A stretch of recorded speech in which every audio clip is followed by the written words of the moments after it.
clase. Hoy, 14, vamos a esperar un poco que pase el avión.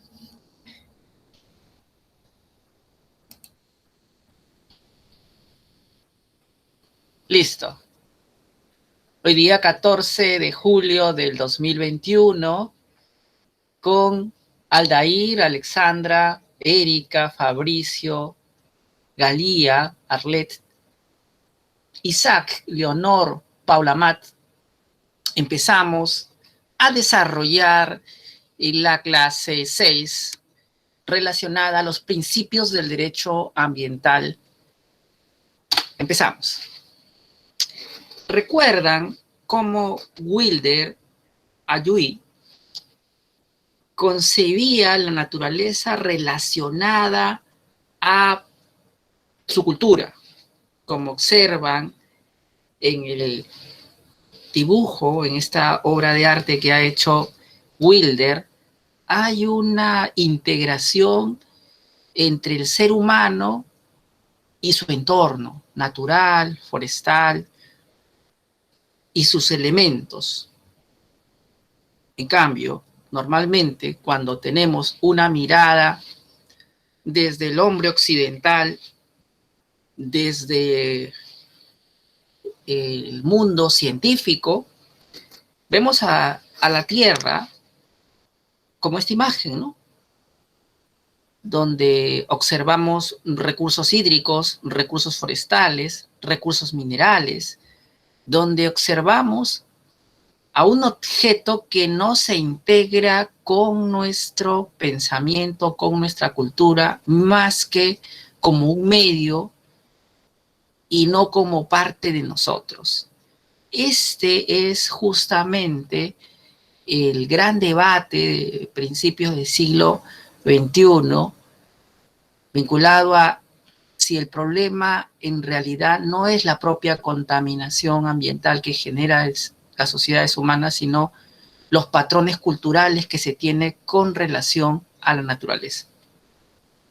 Debido a ello, es que empezamos a trabajar como civilización un modelo de principios que nos permitan convivir con nuestro entorno, que nos permitan evitar que lo degrademos y lo hagamos en parte inhabitable para toda forma de vida, incluyendo nosotros. En ese contexto, me gustaría que leyeras el artículo 1 del Código de Medio Ambiente y los Recursos Naturales de 1990, Leonor. Sí, profesor. Título preliminar. Derecho a gozar de un medio ambiente saludable y equilibrado. Artículo 1. Primero, toda persona tiene el derecho irrenunciable a gozar de un ambiente saludable, ecológicamente equilibrado y adecuado para el desarrollo de la vida, y asimismo a la preservación del paisaje y la naturaleza. Todos tienen el deber de conservar dicho ambiente. Es obligación del Estado mantener la calidad de vida de las personas a un nivel compatible con la dignidad humana. Le corresponde prevenir y controlar la contaminación ambiental y cualquier proceso de deterioro o depredación de los recursos naturales que pueda interferir en el normal desarrollo de toda forma de vida y de la sociedad. Las personas están obligadas a contribuir y colaborar inexcusablemente en todos los propósitos. ¿Qué piensas de esa definición de derecho a un ambiente adecuado y equilibrado? ¿Se ajusta a tus aspiraciones, Leonor, o crees que debería ser revisada? Bueno.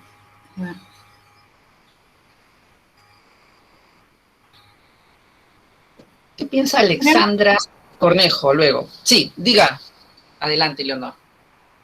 Sí, considero que es importante conservar la preservación del paisaje y naturaleza, pero se le ve más como una utilidad y no como un derecho que debería ser, que debería existir por la razón de ser de que deberíamos preservar el medio ambiente, sino más bien lo que nos da, ¿no? Como es el paisaje.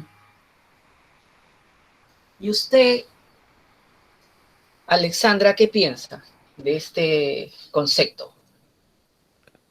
¿Me escucha bien, profesor?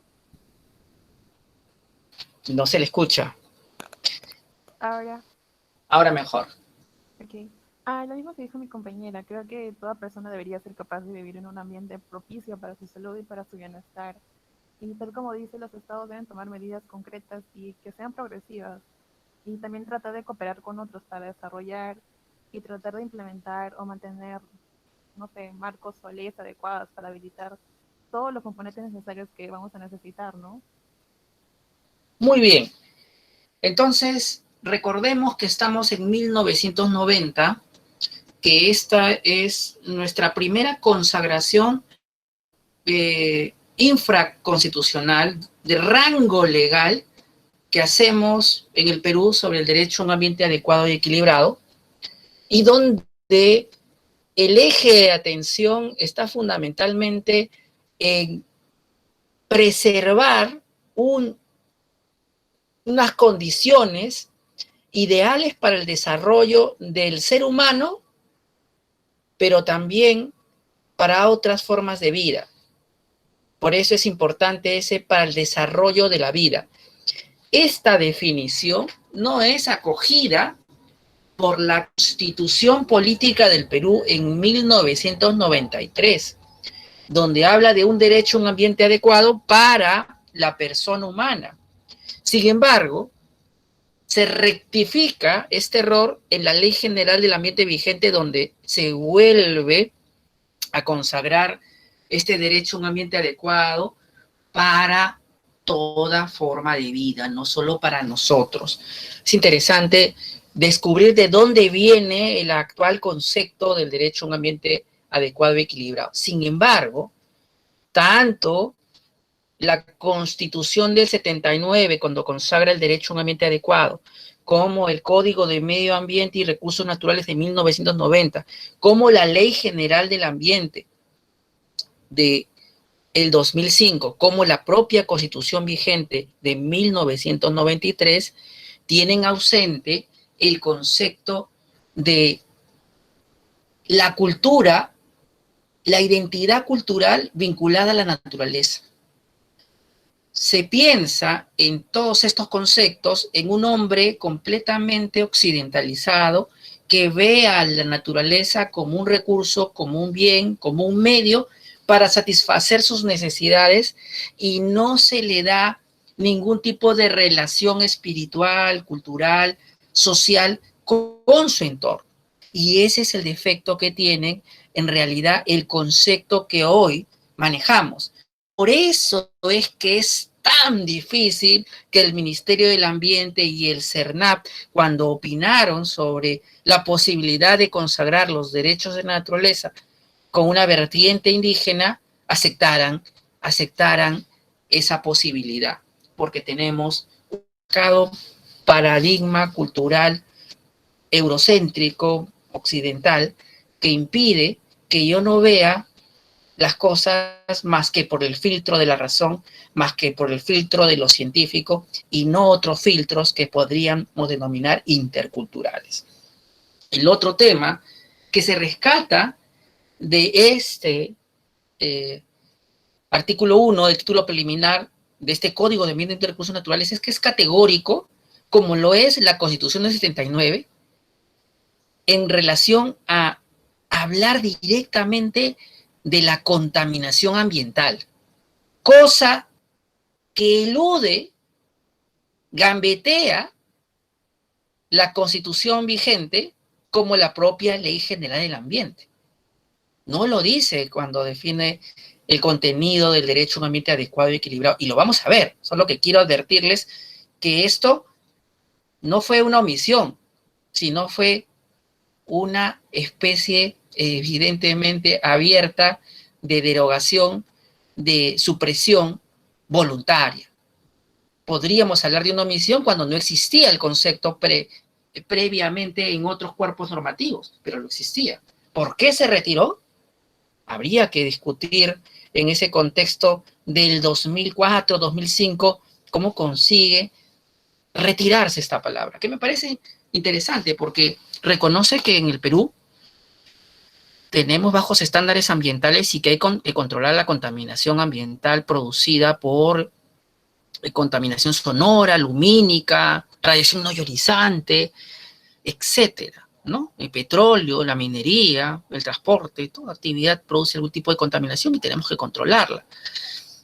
Es obligación del Estado mantener la calidad de las personas a un nivel compatible con la dignidad humana. Eso se recoge en las normas que tenemos vigentes. Le corresponde prevenir y controlar la contaminación ambiental y cualquier proceso de deterioro o de depredación de los recursos naturales que pueda interferir en el normal desarrollo de toda forma de vida y de la sociedad. ¿A quién le corresponde? Al Estado.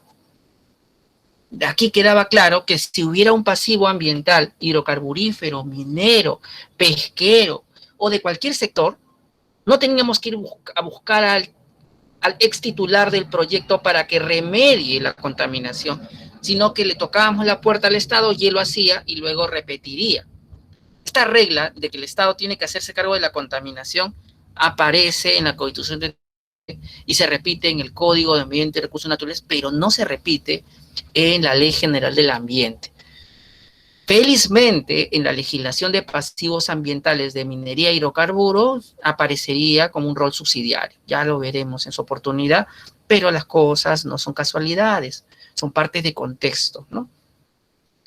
Las personas están obligadas a contribuir y colaborar inexcusablemente con estos propósitos. Esto es la participación ciudadana, la vigilancia ciudadana ambiental. Bien, esto me interesaba a mí advertir, ¿no? De este código tan interesante que también consagra la legitimación para actuar en defensa del medio ambiente, como toda persona tiene derecho a exigir una acción rápida y efectiva ante la justicia en defensa del medio ambiente y de los recursos naturales y culturales.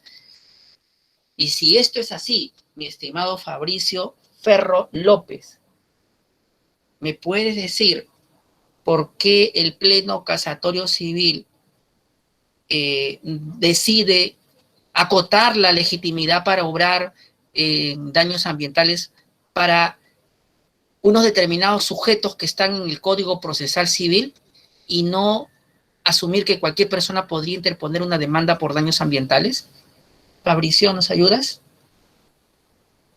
Si es ingeniero ambiental, me dice, no soy abogado, y continuamos. No estoy... Bueno, pues no soy, estoy en ingeniería ambiental. De acuerdo, muy bien, le reservamos otra pregunta. Pero vamos a hacernos el apoyo a Fabricio.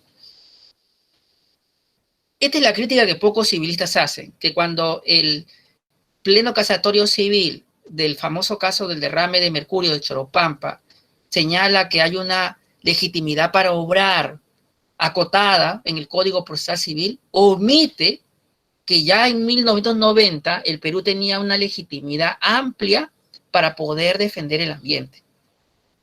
Ese es el problema de que en la academia no haya una mayor preponderancia de asumir el curso de Derecho Ambiental como un curso transversal.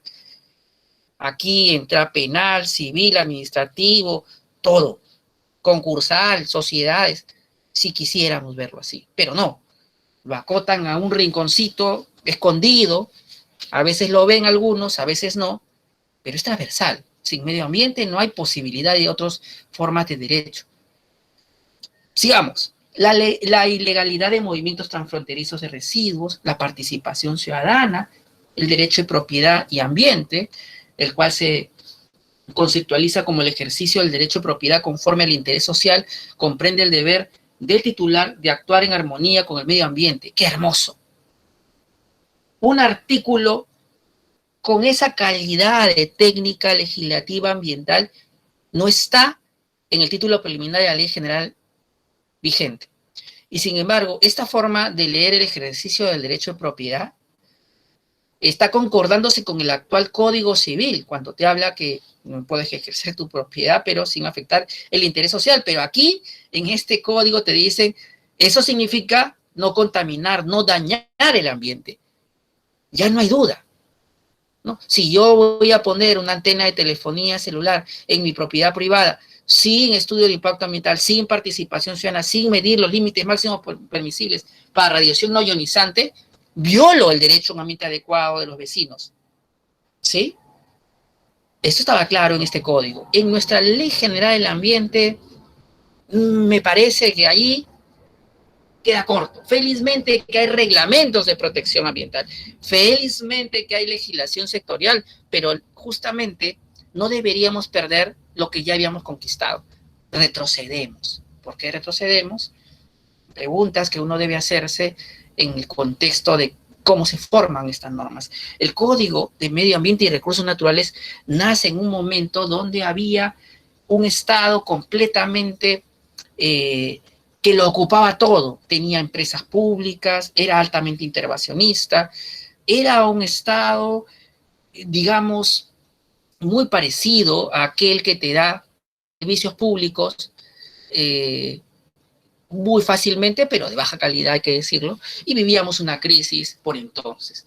Hoy tenemos un Estado mínimo, liberal, donde el dejar hacer y el dejar pasar es la regla, y donde los privados a veces no son acotados en sus libertades empresariales, entre otras. Hay que buscar un equilibrio, ¿no? Todos los extremos son malos. Llevar al Estado a intervenirlo todo no es la solución, pero tampoco soltar las reglas de juego para que hayan espacios en blanco y donde podrían haber situaciones injustas e ilegítimas. También hablamos de prohibición de legitimar acciones que impliquen exterminio de especies, y aquí sí me gustaría que lo lea el ingeniero Fabricio Ferro López. Pronto será ingeniero, así que léalo por favor, inspirado. El 9º principio que está a su lado derecho. Ya, profesor. A prohibición de legitimar acciones que impliquen exterminio de especies.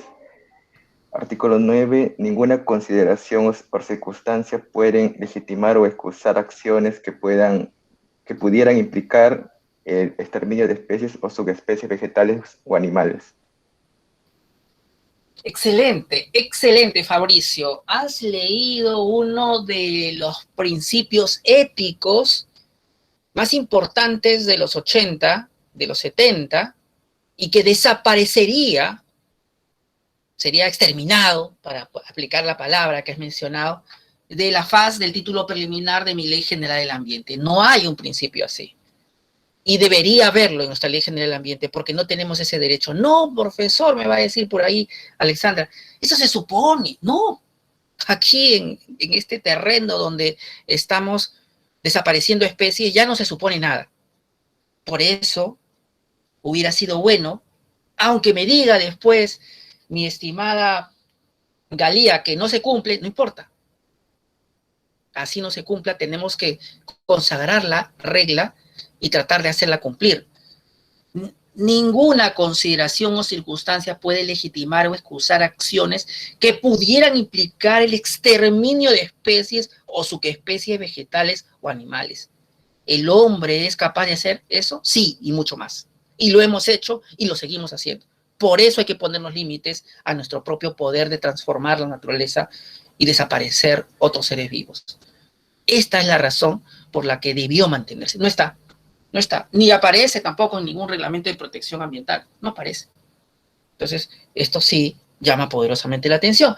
Y sin duda, ojalá lo haya puesto, sí, el 10º principio es un principio que armoniza muy bien con mi Código Civil en lo referido a normas de orden público, que pone como límite a la autonomía de la voluntad. Aquí me gustaría que me acompañe en la lectura, siempre inspirada, Isaac Alejo Reyes, de este 10º principio. Léalo, por favor, fuerte y claro, y de paso me dice si es ingeniero o futuro abogado. Ok, ¿pero me escucha? Sí. Ok. Las normas relativas a la protección y conservación del medio ambiente y sus recursos son de orden público. Excelente. ¿Usted es va a ser abogado, va a ser ingeniero? Abogado. Muy bien, gracias, doctor. Vea usted, algunos me dirán, profesor, pero eso es obvio. No, no es obvio. El hecho que tú pongas como parte del orden público las normas ambientales hace pues que tengan un nivel de interpretación que necesites articular con todo lo existente, contratación y adquisición del Estado, sociedades, laboral, todo, porque son parte de las normas relativas a la protección de conservación y medio ambiente, parte de lo que es fundamental en la sociedad, que no puedes dejar de lado. El haber, otra vez utilicemos esta palabra que Fabricio ha traído, exterminado, eliminado, derogado, abrogado, este artículo 10 sí causa un daño. Porque en buena cuenta un título preliminar de cualquier código fija no solamente una guía de interpretar las normas, sino una ética. Y yo acá hablaría de una ética de cuidado con nuestro entorno, con nuestro ambiente, con la flora, con la fauna. Luego consagra otros principios, el de conservación y aprovechamiento de recursos naturales. Y aquí, vean lo que dice, ¿no?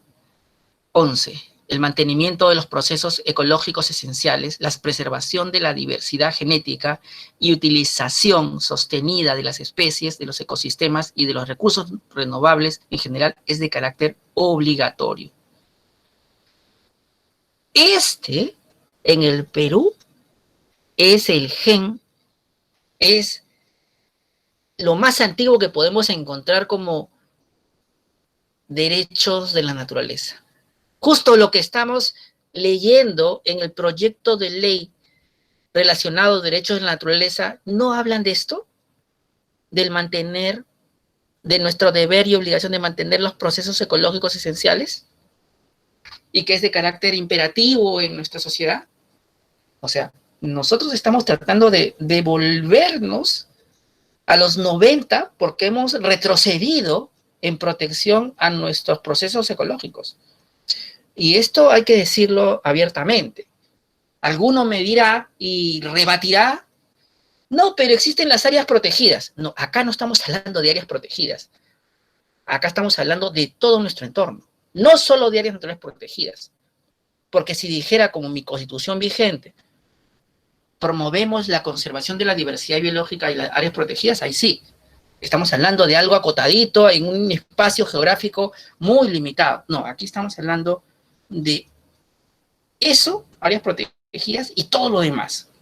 Claro está que a renglón seguido te dice, vamos a decirlo, te consagro un derecho a la naturaleza, este derecho en esencia que respeta a los procesos ecológicos, estos derechos que llamaría mucho a los ecosistemas, prácticamente es el nombre que ha recibido recientemente, no impide que tú no aproveches los recursos naturales. Y tanto es así que sabiamente el código dice la utilización de los recursos naturales no renovables debe efectuarse en condiciones racionales y compatibles con la capacidad de depuración y recuperación del medio ambiente y de la regeneración de dichos recursos.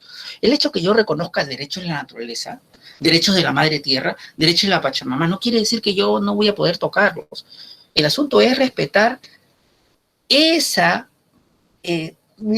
tenue, casi delicado equilibrio que existe en hacerlo sin ocasionar un desbalance tal que haga que desaparezca el ecosistema, los animales, la flora y la fauna y todo. Ese es el juego, ese es el sentido del aprovechamiento racional, equilibrado de nuestros recursos naturales. No estamos pidiendo que no toques, sino que lo hagas con cuidado. Por eso hablo yo de una ética de cuidado. No digo que no toques, sino que lo hagas con sumo respeto y consideración a no alterar los procesos ecológicos. Y por último, y me parece esto aquí, el 12, de alguna manera se armoniza perfectamente también con mi código Civil en su título preliminar. Galia, Arlet, ¿puedes leer el artículo 12 de este derogado Código de Medio Ambiente y Recursos Naturales, el que estamos recordando y homenajeando hoy día? Sí, profesor. Este código prevalece sobre cualquier otra norma legal contraria a la defensa del medio ambiente y los recursos naturales. Vean ustedes, el propio código pone un candado en caso que salga una ley que quiera minimizar los estándares ambientales logrados. Por ejemplo, que digamos salga una ley que dice quedas exonerado de presentar un estudio de impacto ambiental, o se apruebe el estudio de impacto ambiental con silencio positivo, o que se apruebe aprobación automática, un trámite que antes era por evaluación previa de la autoridad. Bueno, aquí el código es categórico, dice, este código prevalece sobre cualquier otra norma legal contraria a la defensa del medio ambiente y los recursos naturales. En buena cuenta, está cerrándote el paso a lo que se denominará hacia fines de los 2000, 2014, 2015, incluso el 2013, la llamada flexibilización ambiental. Si el derecho laboral, como lo conocíamos en los 80, es barrido en los 90 por la flexibilización laboral de la etapa de Fujimori y lo que vendría, el derecho ambiental es barrido en parte en los principios de los 2000 y adelante con el proceso de flexibilización ambiental, que incluso continúa ahora con normas que reducen competencias a instituciones públicas o flexibilizan procedimientos sancionadores o eventualmente hacen más cortos los procesos de evaluación de impacto ambiental, disminuyendo la calidad de la aprobación del mismo. Yo quería acá recordarles qué dice aquí mi artículo 5 del Código Civil. El orden público, buenas costumbres y nulidad del acto jurídico. Es nulo el acto jurídico contrario a las leyes que interesan el orden público o las buenas costumbres. Si aquí lo estoy poniendo aquí a la protección del ambiente y a las normas relacionadas al ambiente como de orden público, ¿qué significará eso, mi estimado Fabricio? ¿Qué significará el hecho de que yo celebre con usted un contrato que no respete la legislación ambiental? ¿Será válido?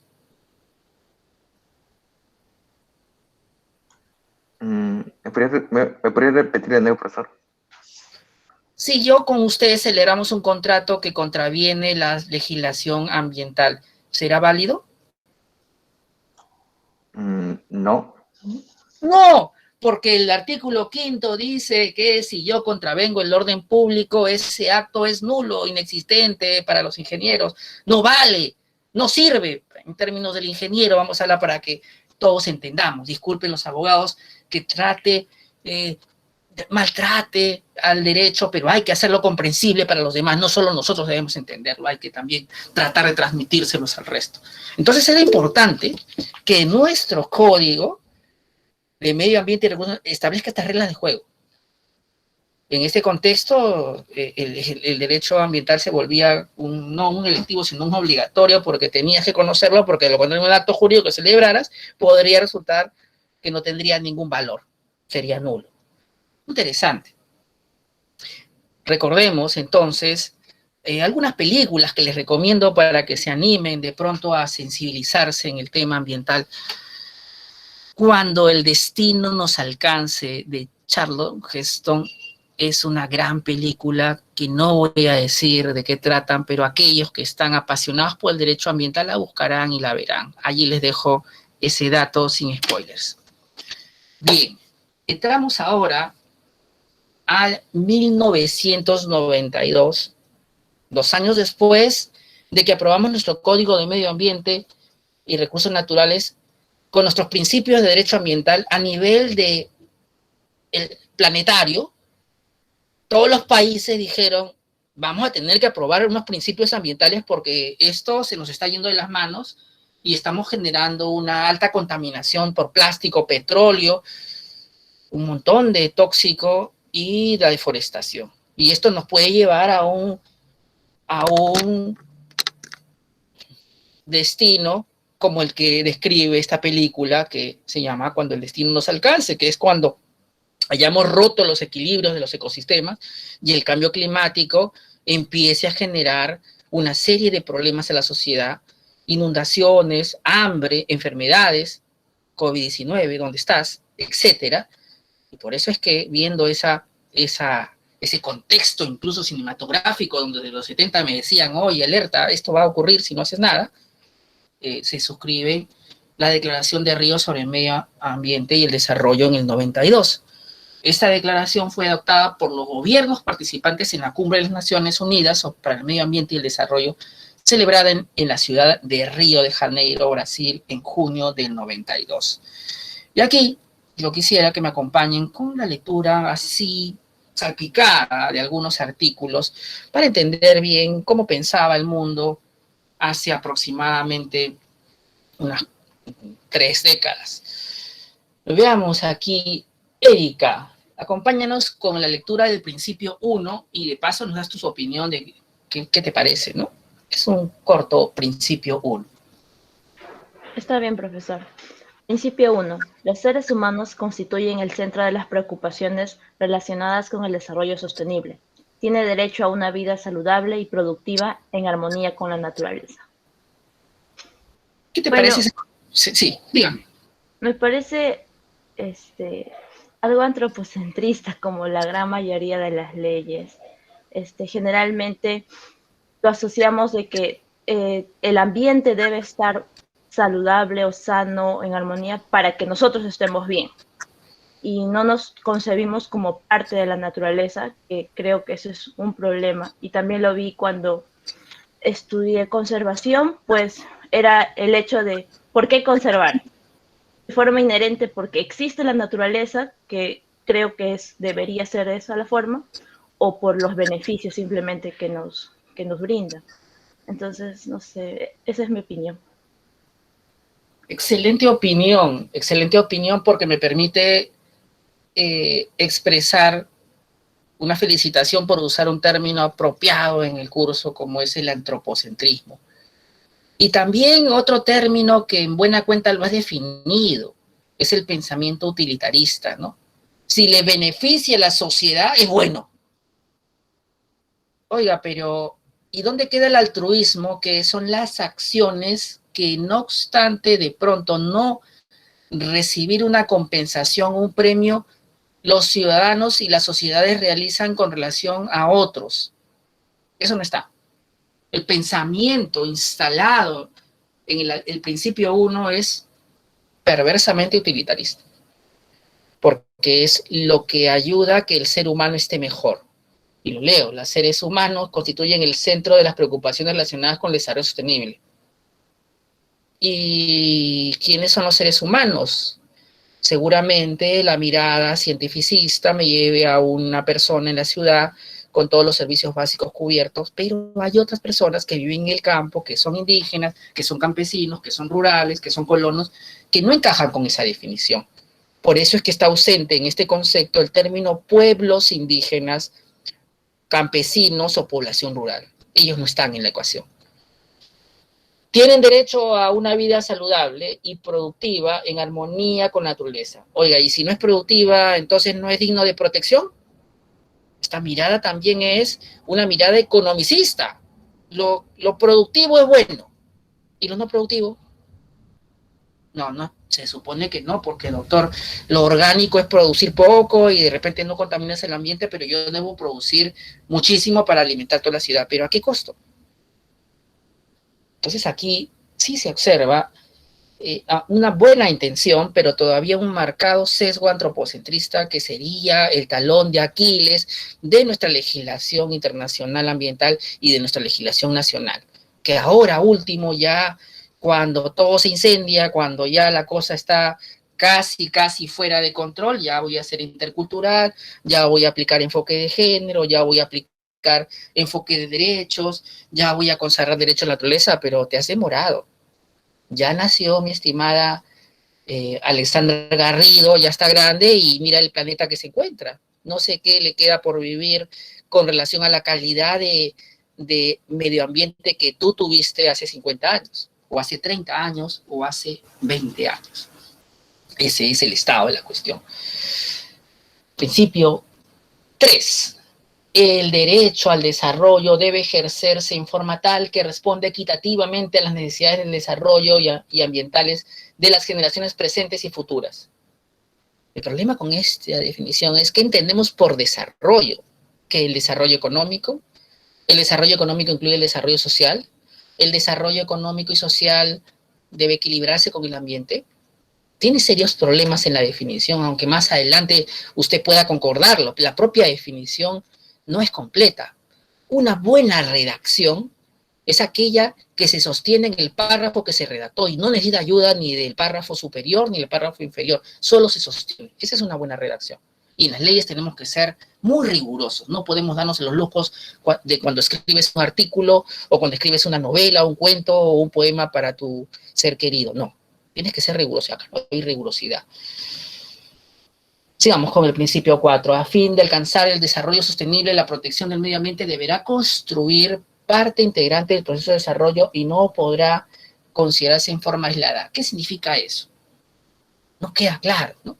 Si hubieran dicho, oigan, no podemos por desarrollar económicamente un país quebrar el equilibrio de los ecosistemas, ni exterminar especies, ni extinguir especies, ni generar una alta deforestación, ni generar gases de efecto invernadero, bueno, estaría claro, pero aquí está absolutamente tan general que prácticamente podría entenderse desde una mirada economicista y no necesariamente ambiental. Y ahí está el problema de esta declaración de Río, que en realidad no era un verdadero compromiso de los países, era una especie de declaración para quedar bien con todos, pero en ninguna cuenta no comprometerse a casi nada, más que lo obvio, ¿no? Entonces, ¿sirve como referente la declaración de Río? Claro que sí, sirve, pero en realidad no ataba a los gobiernos a tomar compromisos claros sobre qué vamos a hacer más adelante, ¿no? Hay una serie de principios que luego ya nuestro código de medio ambiente los había recogido. Aquí el impacto de la declaración de Río para el Perú no fue tan significativo como para otros países. Perú ya había recogido estos principios, incluso mucho mejor, mucho más claros, mucho más categóricos.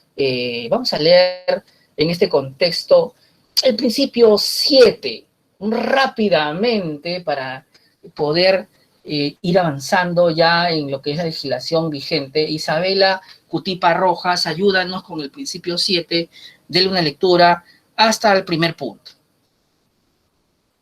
Ok. Los estados deberán cooperar con el espíritu de solidaridad mundial para conservar, proteger y restablecer la salud y la integridad del ecosistema de la Tierra. Continúe usted, por favor, Leonor.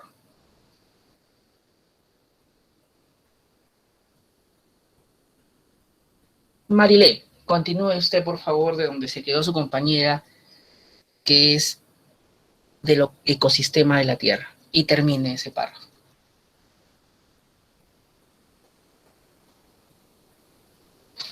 Paolo, refréscanos ese principio 7 para poder analizarlo. Profesor, disculpe, ¿me escucha? Ahora sí, Marilé, adelante. Ya, perfecto. Sí, creo que está con algo de retraso. Continúo entonces, dice. Sí. En vista de que han contribuido en distinta medida a la degradación del medio ambiente mundial, los estados tienen responsabilidades comunes pero diferenciadas. Los países desarrollados reconocen la responsabilidad que les cabe en la búsqueda internacional del desarrollo sostenible en vista de las presiones que sus sociedades ejercen en el medio ambiente mundial y de las tecnologías y los recursos financieros de que disponen. Vaya, es una especie de reconocimiento de que ustedes, aquellos que han desarrollado una industria altamente contaminada en la revolución industrial 1, 2, 3, 4 y las que siguen, son los grandes responsables de la deforestación y la destrucción del medio ambiente que hoy nos aflige. Y que la contribución para el cambio climático de países como el Perú es tan ínfimo que es insignificante que hagamos o no hagamos nada, porque China, Estados Unidos y Europa hacen el gran, de alguna forma, proceso de de emisión de gases de efecto invernadero. O sea, me parece importante reconocer que el principio 7 es un mea culpa de que los estados, vamos a poner entre comillas, desarrollados, nunca internalizaron el costo de la contaminación ambiental que generaron a sus países y a nivel mundial, y hoy día pagamos las consecuencias, y por esa razón deben ser solidarios con los países que no han destruido el ambiente, que no se han industrializado y que probablemente padecen las consecuencias de esa industrialización, donde no hubo estudios de impacto ambiental, límites máximos permisibles, estándares de calidad ambiental, autoridad ambiental, y hiciste lo que quisiste con la naturaleza y el costo lo pagamos ahora. Este principio 7 es, me parece, a no dudarlo, lo mejor que tenemos que recordar de la Declaración de Río. No se olviden, ¿no? Los estados deberán cooperar con espíritu de solidaridad mundial para conservar, proteger, restablecer la salud y la integridad de los ecosistemas de la Tierra. O sea, si todos no nos ponemos de acuerdo en proteger lo que tenemos que proteger y evitar una contaminación como la que está generándose hoy día, no funciona el derecho ambiental internacional ni nacional. Y lo más importante está en el párrafo que estaba leyendo Marilí, en vista que han contribuido en distinta medida a la agradación del ambiente, los estados tienen responsabilidades comunes pero diferenciadas. Yo hablaría no de responsabilidades comunes, yo hablaría de aquellos que tienen mayor responsabilidad. Han querido ponerlo en diferenciadas, una forma, un eufemismo para decir, en realidad los grandes responsables de esto son los países que son potencia económica, y estos deberían cargar con la responsabilidad y meter cooperación para que nosotros podamos hacer el trabajo de conservar lo que tenemos, que ellos ya no tienen, ¿no? Entonces, creo que si hay que reconocer algo en la Declaración de Río es este principio que sería capital en los convenios que vendrían de diversidad biológica, de cambio climático y otros. Su compañera Marilé lo ha dicho bien. Ya después vendrían otros temas relacionados, por ejemplo, a participación ciudadana, a la exigencia de los estudios de impacto ambiental, a la responsabilidad por daños ambientales transfronterizos, entre otros. O sea, Profesor, disculpe, mi compañera Alexandra quería participar. adelante, por favor, Alexandra, que no Profesor, haya visto tu llamada. Adelante. una pregunta. Me parece que ese párrafo está dejando de lado un tipo de desarrollo que es el que tenemos ahora, que es la sobrepoblación, porque solamente le pone la responsabilidad a quienes se desarrollaron en tecnología, pero no sé si yo también me estoy equivocando y tengo una idea errónea, que es con respecto a la India, ¿no? O sea, yo entiendo que este país contamina tanto, pero no porque tengan una tecnología superior, sino porque está superpoblado, ¿no? De tal forma que la misma forma en la que se alimentan contamina el medio ambiente por, creo que entiendo que son los gases que producen las vacas, ¿no? Los animales que ellos crían. De tal forma, ¿por qué la responsabilidad solamente recaería en China o en Estados Unidos cuando la responsabilidad también lo tienen los países que no tienen políticas públicas adecuadas para su población? Es cierto, y es buena la precisión que hace Alexandra, es verdad. Sin embargo, quizás una explicación, una atenuante, una justificación decente de la India sería que estas personas tienen escasos recursos y no tienen la posibilidad de hacer otra cosa porque no tienen un capital importante para hacerlo. Pero aquellos que toman las decisiones de industrializar los países sin ningún cuidado del ambiente, aún a costa de la salud de los trabajadores, de la vida de los trabajadores y del medio ambiente, lo hicieron con un alto poder económico. Entonces ahí sí yo creo que hay responsabilidades diferenciadas. Una cosa es en el proceso de subsistir, cortar un árbol amazónico y poder prender un fuego para no morir de frío con mi familia y sale de la forestación definitivamente. Y otra cosa es construir una infraestructura que genera contaminación ambiental con grandes capitales y con beneficios económicos significativos para aquellos que son parte del proceso. Entonces yo quisiera que notes, Alexandra, que si bien es cierto, las dos conductas son contaminantes, hay una carga ética distinta. Una cosa es realizarlo por fines de subsistencia y sin un ánimo de lucrativo, simplemente porque quiero preservar mi vida, y otra es aquellas, aún conociendo de esas consecuencias, pudiendo utilizar esos recursos en actividades menos contaminantes, lo hago sin importarme el costo. Entonces creo que en ese sentido hay una responsabilidad diferenciada. En el hecho que tenga mejor educación, unos mejores recursos y una mejor tecnología, me exige que sea más cuidadoso.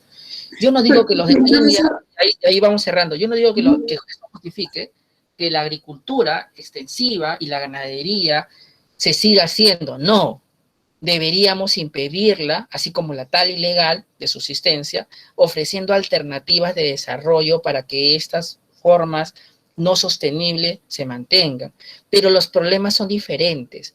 La pregunta sería, ¿cómo es que llegaron estas personas a desarrollar esa actividad intensa y dónde va a parar esa carne y esos productos vegetales si yo descubro que van a una industria que de pronto va a importar, va a exportar y hay un proceso más grande del que creemos? Porque hay que decirlo, lo que tú has dicho es correcto, pero en esos países como la India o como África o como Centroamérica, México, hay un proceso de tercerización donde esa carne no se queda necesariamente en la India o esos vegetales no se quedan en ese país, sino son exportados a otros países. Hay documentales muy rigurosos de la cadena alemana más conocida, donde te explican esos procesos de tercerización. Así que la pregunta aquí sería, ¿te queda claro que esos procesos son solamente promovidos por el propio país y esas personas que no tienen recursos, que son objeto de trata, que son objetos de explotación laboral, que ellos lo hacen porque están felices de hacerlo, o hay un trasfondo, un contexto que hace que eso se produzca a un costo de una gran contaminación? Ahora sí, Alexandra, adelante. Claro, no, sí tienes razón, me parece oportuna la aclaración que me ha hecho. En todo caso, la duda que me surgió luego era entonces estaría bien hablando que yo, China, quiera mejorar mi producción económica y explote los campos de arroz, pero construya más campos, o sea, construya más zonas ambientales, como que traslade, ¿no? Acá en vez de hacer un campo de arroz, ¿no? Que es natural, esto lo voy a convertir en una fábrica y este campo de arroz lo voy a trasladar por otro lado y al final termino perjudicando al medio ambiente porque no es lo mismo, porque yo entiendo que hacen eso, ¿no? Como que tratan de replicar el medio ambiente, ¿no? Como se contaminó la laguna, bueno, se contaminó, qué pena, vamos a hacer una laguna artificial. Y al final no es lo mismo, ¿no? Entonces, sí tienen conciencia de que lo que están haciendo es dañino y tratan de mejorarlo, y sin embargo no es suficiente. Pero es un comentario aparte, creo yo. Definitivamente lo que planteas es verdad, se denomina compensación ambiental y ocurre cuando yo he destruido un ecosistema y lo reemplazo por otro. Pero la compensación ambiental, ya sea una laguna, ya sea un bosque o una especie que he exterminado y la introduzco nuevamente, son medidas extremas que no deberían ser las más comunes. Entonces, este proceso de ahora de comprar bonos de carbón y todo lo demás es lo mismo, es una especie de compensación ambiental planetaria donde de alguna manera justifico mi contaminación, por otro lado conservando, cuando la razón de las políticas ambientales es parar el proceso de degradación y tener prácticas más sostenibles, lo que implica necesariamente no solo una planificación familiar, nacional y planetaria, sino también una filosofía de decrecimiento de productos de consumo, de servicios a los que estamos acostumbrados. Eso seguramente va a generar menos utilidades, menos beneficios, y ese costo no estamos completamente convencidos de llevarlo porque todos quieren seguir ganando lo que ganan a la fecha. Y me parece que hay algunos que ganan mucho más de lo que deberían y no quieren repartir con aquellos que tienen menos ingresos. Y el problema en el fondo no es un problema ambiental, sino es un tema de redistribución de la riqueza en el mundo. El problema ambiental es un problema de distribución de alguna manera, capacidad de poder satisfacer las necesidades básicas. Mientras no resolvamos ello, seguiremos en lo mismo. Por eso es que no hemos cambiado nadie. Nadie quiere detener una producción de calzado, de ropa, de autos, de lo que usted quiera, porque eso significará desempleo, significará menos divisas y estamos dispuestos a cuidar el ambiente, pero sin cambiar nada. En la práctica, en realidad, no vamos a cumplir ninguna meta si pensamos así. Tenemos que sacrificar ese costo y calidad de vida que tenemos, tendremos que disminuirla porque hay algo que va a evitar que finalmente yo goce de todo lo que tengo. Y el COVID-19 lo prueba. Esta situación en la que vivimos pudo ser evitada si controlábamos el tráfico de especies, si controlábamos la deforestación, pero no, queríamos seguir ganando con la comercialización de determinadas materia forestal, fauna, etcétera. Esa es la gran discusión. El tema ambiental en el fondo es un tema económico, social, cultural y político, profundamente político. Por eso es que, les recuerdo, nuestro libro que vamos a leer el próximo mes es El ecologismo de los pobres. Acuérdense ustedes de ese texto porque vamos a revisarlo y vayan leyéndolo. Vamos avanzando y yo quisiera rápidamente, antes de entrar al fondo de los principios de derecho ambiental a las 7 en punto, que su compañero, es bueno, son buenos estos debates porque ayudan a darle contexto al curso, así que yo agradezco a Alexandra la intervención. Rosemary, ¿me puedes leer rápidamente el principio número 15? Vamos a saltarnos algunos porque si no, no acabamos esta clase. Sí, principio claro. 15. Con el fin de proteger el medio ambiente, los estados deberán aplicar ampliamente el criterio de precaución conforme a sus capacidades. Cuando haya peligro de daño grave o irreversible, la falta de certeza científica absoluta no deberá utilizarse como razón para postergar la adopción de medidas eficaces en función de los costos para impedir la degradación del medio ambiente. Excelente principio porque articula con lo que Alexandra sabe. Lo he estado revisando, me he estado comentando, lo que pasa con las antenas de telefonía celular y la radiación no ionizante. Nadie discute que son artefactos que van a generar un bienestar a la sociedad para poder tener una mejor conexión de internet y de conectividad. Nadie lo discute, Alexandra. Pero eso no quiere decir que no tengamos el cuidado de verificar que la radiación no ionizante que emiten no sobrepase los límites máximos permisibles y pueda afectar la salud. Y me dirá seguramente su compañero, pero no está probado que da alguna enfermedad o migraña o dolor de cabeza o X, Y, Z. Sí, pues no está probado. Hay una duda que puede ser, que no puede ser, más que no.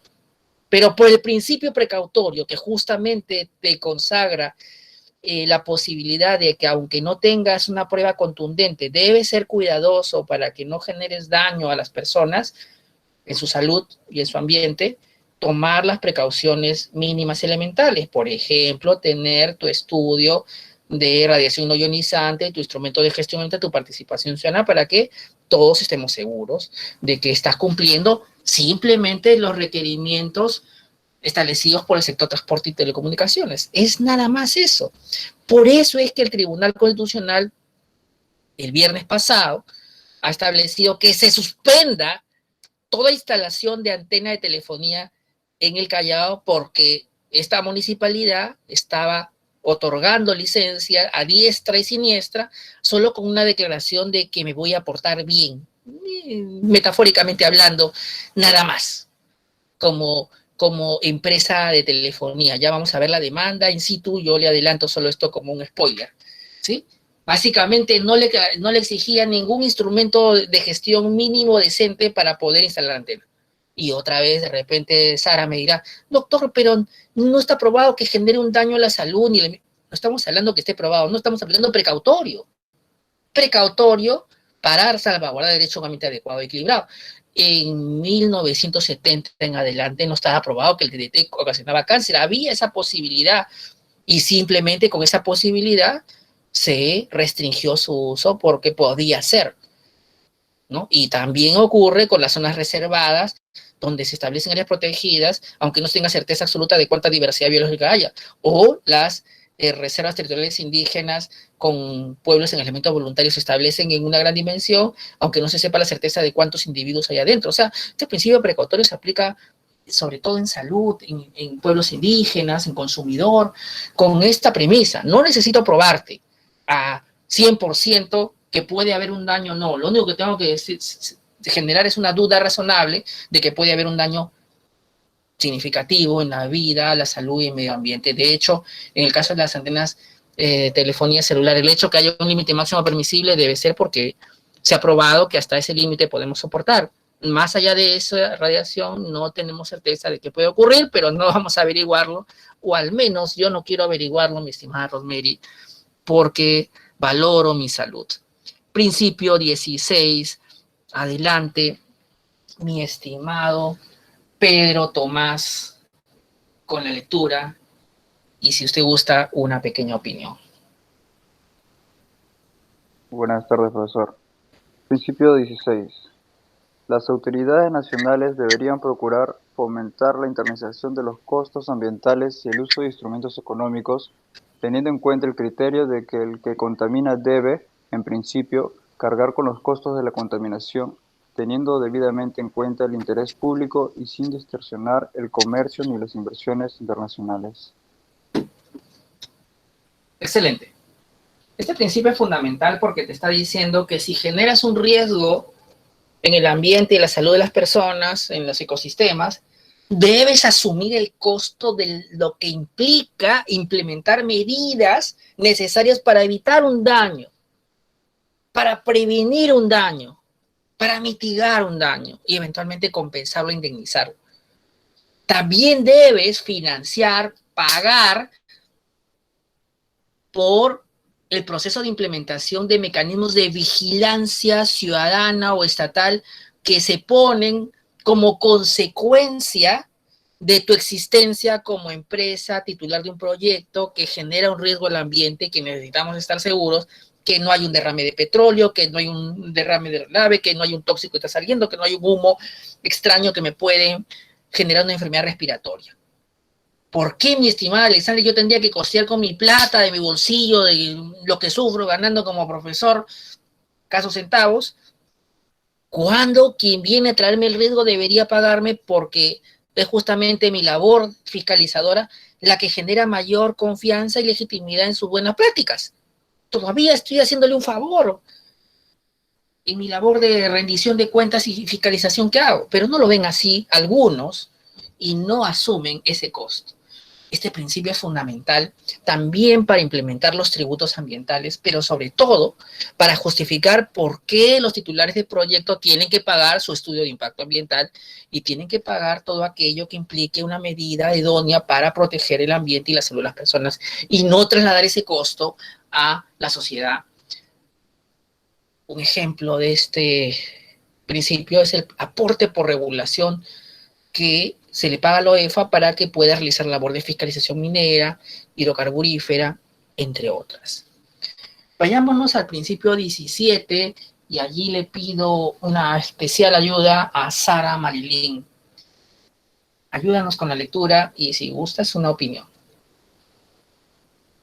¿Profesor, se me escucha? Perfectamente. Deberá emprenderse una evaluación del impacto ambiental en calidad de instrumento nacional respecto de cualquier actividad propuesta que probablemente haya de producir un impacto negativo considerable en el medio ambiente y que esté sujeta a la decisión de una autoridad nacional competente. Excelente. Se acaba de consagrar, mis estimados sanmarquinos, de Ingeniería Ambiental y de Derecho, en 1992, en un instrumento internacional, la obligación de que todo titular de proyecto que genere un riesgo al ambiente o a la salud de las personas tenga la obligación de, antes de iniciar cualquier actividad, tener un estudio de impacto ambiental debidamente aprobado por la autoridad competente. Allí faltó con participación ciudadana, ahí faltó con su consulta previa cuando afecte a pueblos indígenas.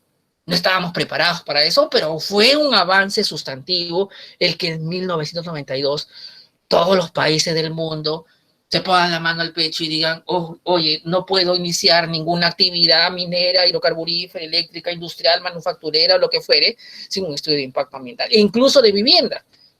Este edificio que se cayó de Miami probablemente tenía deficiencias de seguridad y faltó ahí una debida previsión. A ver, ay, mis colegas no me dejan hacer mi clase. Sigamos adelante con el último principio que vamos a leer. Hay más, pero vámonos con el principio 22. ¿Puede leerlo, mi estimada Taul Amat?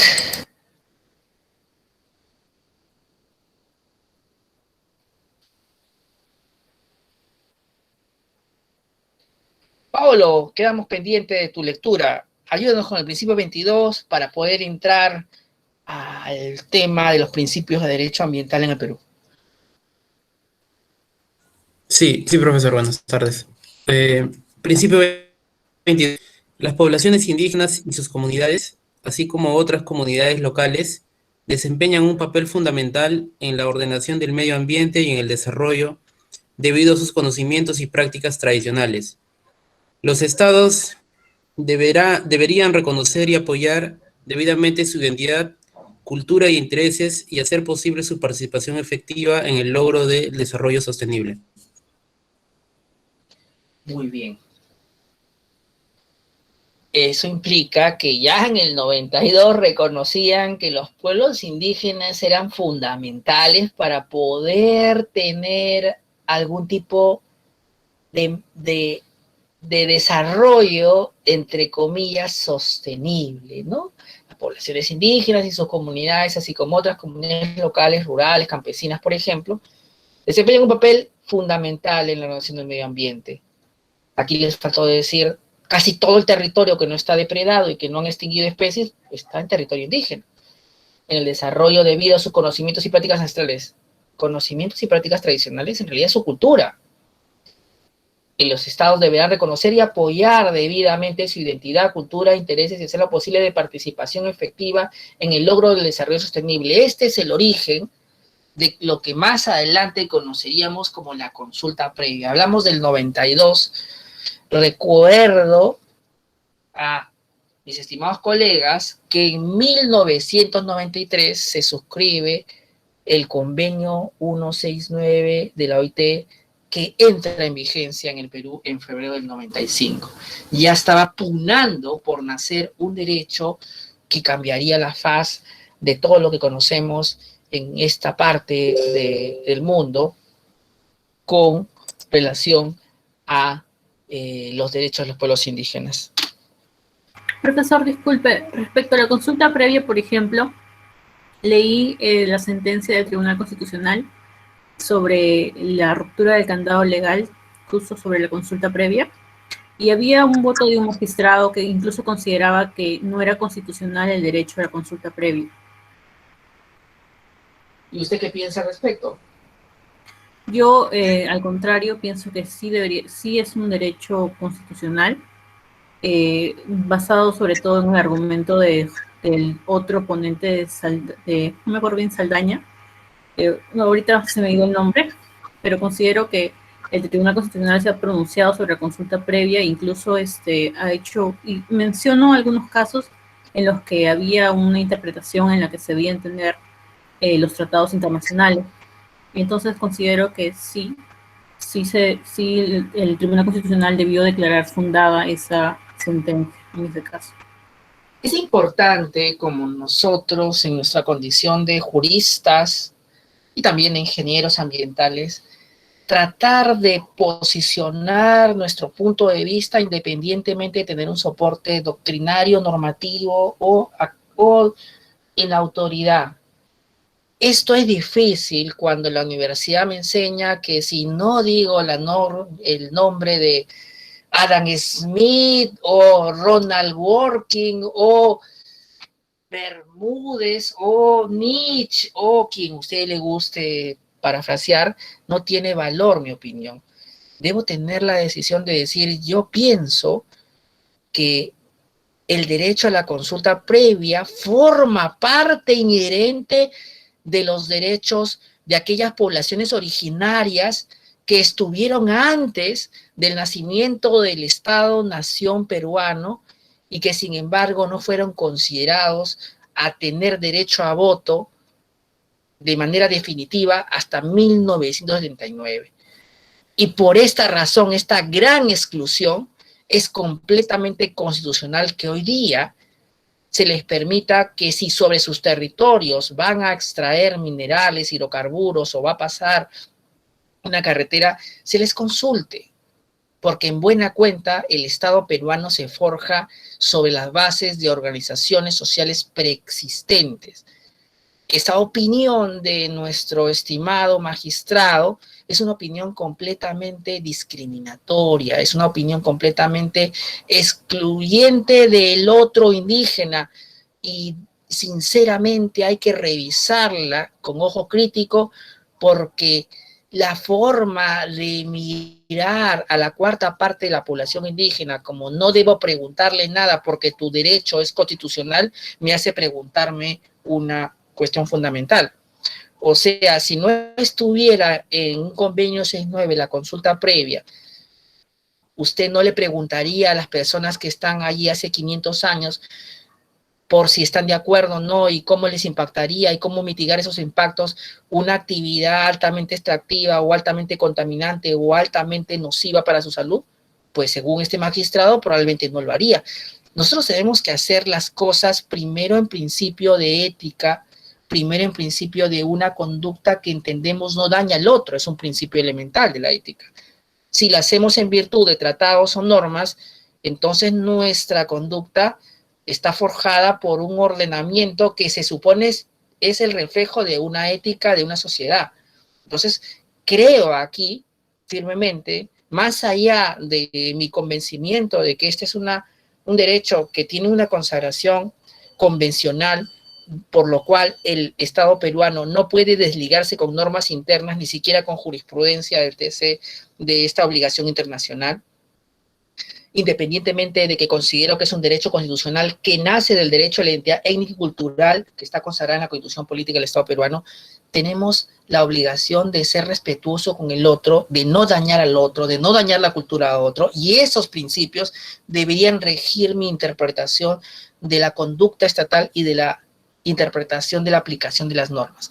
Cuando tengo problemas para discernir esto, pues tengo este voto singular que independientemente del daño que genere a la cultura local, dice no es constitucional, no hay consulta previa, me tiene sin cuidado, si hay un convenio, yo me desligo, ¿qué me importa la Convención de Viena sobre Derecho a los Tratados? No llevé ese curso en la universidad o si lo llevé no me importa. Es una opinión que más allá de conocer o no derecho, refleja un contenido altamente discriminatorio e incluso podríamos decir excluyente. Y que probablemente no sea un problema de inteligencia y de entendimiento, sino una posición de defensa de privilegios de un segmento de la sociedad que ha vivido siempre universalizando la cultura para todos, sin considerar que hay otras personas que hablan quechua, que hablan aymara, que hablan abajún, que hablan niña, que tienen otra forma de vida diferente a la mía y que también merecen conservar esa cultura. Esa es, me parece, la razón de este voto singular, y hay que decirlo en los talleres, y hay que decirlo en la universidad, y hay que debatir, y no hay que estar de acuerdo también, porque justamente la universidad también es que Alexandra y yo no nos pongamos de acuerdo, que Alexandra haga aportes fundamentales a la clase y anime la clase, y que yo a veces me equivoque probablemente, pero en esto sí me parece que al menos yo estoy convencido de que así deberían ser las cosas. El asunto es que de los 20 que estamos en clase, ¿cuántos más están conmigo? Y si los resultados son 5 o 6, no quiere decir que eso sea bueno o malo, es una línea de base y eso significa que tenemos que seguir trabajando porque nuestra universidad sea más excluyente, sea más intercultural, y no es un problema de ustedes, sino es un problema de nosotros desde la academia que no hemos trabajado lo suficiente para hacer entender que la consulta previa es un elemento, como lo dice esta sentencia, de manera categórica, que forma parte de la democracia, sin consulta previa, lo dicen los 5 magistrados que votaron, Eloy Espinosa, Marianela Ledesma, Ramos, entre otros. Sin consulta previa no hay democracia, es lo más hermoso que he escuchado en los últimos tiempos. Ya analizaremos esa sentencia Y vamos a ver también un principio fundamental para los abogados. Cuando ganas en lo material, no importa que pierdas en lo formal. Traducción, la sentencia puede decir infundada la demanda, pero cuando te dice debes interpretar la norma de tal forma que respetes el ejercicio del derecho de consulta previa y que no puedas tú limitar los supuestos de consulta previa a los que tú dices que son 5, si no van a ser todos los que los pueblos indígenas sientan que deban ser si se afecta sus derechos, pues en la práctica esa sentencia es no solo favorable, sino un precedente. No todos los precedentes del Tribunal Constitucional dicen fundada la demanda. La mayoría de los mejores precedentes dice interprétese la norma de tal forma que sea constitucional, y en ese contexto, pues, por ejemplo, dan lugar a que una señora, aunque ya no esté con nosotros, reciba un tratamiento gratuito por VIH y todos aquellos que padecen esa enfermedad lo hagan, a que una persona que no podía percibir una una pensión por viudez lo haga porque se interpreta un artículo de tal forma que se permite que también sea parte de los beneficiarios, etcétera. Entonces hay que tener cuidado cuando revisamos las sentencias, porque cuando dice infundada, no necesariamente has perdido si es que después dice interprétese, porque en el fondo lo que tú buscabas era que esa norma sea acorde con la Constitución, y si la interpretación viene a dar cuenta de que lo que buscaba la norma, que era fijar un candado para que no consultes actos que afectan a los pueblos indígenas, el sector minero, hidrocarburífero y eléctrico, y al final abres la cancha para que sí se pueda hacer, en el último caso es completamente una victoria procesal, y no necesariamente como aparentemente aparecería si leo solo ese fundamento, infundada la demanda. Eso para explicar un tema que Alexandra lo ha traído. Adelante, Alexandra. Adelante. Leonor ya está hablando, sí, no yo. Usted ponga, a ver, a Leonor, adelante. Sí, profesor, lo que quería decirle era que el tema que acaba de tocar entra dentro del litigio estratégico ambiental, ¿no? Eso de no importa, lo importante es crear un impacto, digamos así, en la sociedad de un tema jurídico ambiental. Efectivamente, el litigio estratégico se define como la utilización del proceso como un mecanismo de implementar políticas públicas. No importa si el proceso culmina, no importa si el proceso resulta declarándose improcedente, infundado, sino el resultado que se consigue luego de interponer la demanda. Podría ser implementar una política pública para salud, podría ser una política pública para atender remediación ambiental, podría ser una política, como en este caso es, que ahora no pueda el sector de energía y minas listar supuestos de consulta previa, impidiendo que los que no están en esa lista no puedan ser consultados. La norma, la sentencia, lo que arroja, si la leemos y la vamos a leer con mucha calma, es una evidencia de que nosotros desde el ámbito interno no podemos limitar los supuestos de consulta previa, que estos son abiertos, y en la medida de que un pueblo indígena se sienta afectado, hay que hacer consulta previa. Me parece que alguien más iba a hablar, Alexandra. No, profesor, solo quería hacer una aclaración, que la que intervino desde el comienzo era Leonor. Yo no he intervenido con respecto a la Leonor, disculpe, es que a veces sus voces se me confunden. Ya voy a aprender en mi 7ª clase, esta es la 6ª, a reconocerlas por Profesor, voz. disculpe, la clase pasada me hizo recordar que tenía que pasar la lista. Sí, por favor, vamos a pasar la lista faltando 2 minutos con los que están presentes. Si pudiéramos decir presente antes de que termine la clase, y se van retirando en ese proceso para respetar la hora también y saber quiénes están con nosotros, porque a veces la universidad me pide que acredite que están ahí atrás de esa computadora. No voy a pedirles invadir su privacidad y su intimidad con la cámara encendida, sino simplemente escuchar su virtuosa voz y juvenil voz de ustedes. Me bastará a través de su compañera delegada que va a decirle su nombre, y usted dice presente y continúa y se puede retirar a su otra clase. Sin embargo, todavía nos quedan unos apasionantes 10 minutos para cerrar esta clase que no acaba. La Ley General del Ambiente básicamente nace como un proceso político de convencer a Estados Unidos de que el país tiene estándares ambientales y laborales fuertes y altos como para poder ser parte de un comercio internacional que sea absolutamente respetuoso de los derechos humanos. En ese contexto, mi estimado Alejandro Toledo, prófugo de la justicia, en ese entonces presidente, sostiene que con una ley general del ambiente y sin Ministerio del Ambiente, y sin OEFA, y sin ANA, y sin CERNAP, etcétera, etcétera, podía tener institucionalidad el país, y consagra la Ley General del Ambiente, que nace con unos principios que ya hemos visto, recortan algunos de los que ya existían. Probablemente el Código de Medio Ambiente, sus principios, se lleva por delante esta norma, con alguna sección muy acotada. Muchos de sus principios ya no están, pero habrían otros que se pueden rescatar. El principio 1, probablemente el que más escuchemos en las resoluciones y en el devenir de la carrera, es uno que merece una lectura y un análisis, en este caso rápido, pero con cargo a volver en la otra clase con más intensidad. Vamos a aquí solamente enumerarlos con cargo a desarrollarlos, nos queda poco tiempo. Aquí hablamos del derecho a un ambiente adecuado y equilibrado, el derecho a acceso a información, Escazú, el derecho de participación a la gestión ambiental, Escazú, el derecho de acceso a justicia ambiental, Escazú. ¿Por qué no firmamos el acuerdo de Escazú si ya tenemos los principios elementales como para poder sostener que esto podría fortalecer los principios existentes? Un debate que va a venir en el proceso de desarrollo del curso, pero ahí les dejo que los principios 2, 3 y 4 son principios que consagra Escazú. Principio de sostenibilidad, principio de prevención, que ya lo hemos visto, el principio precautorio, que también lo hemos visto, el principio de intervención de costos, que también lo hemos visto en la Declaración de Río, el principio de responsabilidad ambiental, que también está en la Declaración de Río cuando habla de daños transfronterizos. Los que no están taxativamente claros en el Código de Medio Ambiente es el de equidad y el de gobernanza ambiental. Sin embargo, el de equidad sí se puede desprender de la lectura de la Declaración de Río. Son los principios que se consagran en nuestro país. ¿Cuáles faltan? El principio de interculturalidad no está. No está. Y por eso es que el señor magistrado que ha mencionado, Leonor, tiene graves problemas para entender que la consulta previa es un derecho fundamental, porque ni siquiera en mi Ley General del Ambiente lo tengo claro.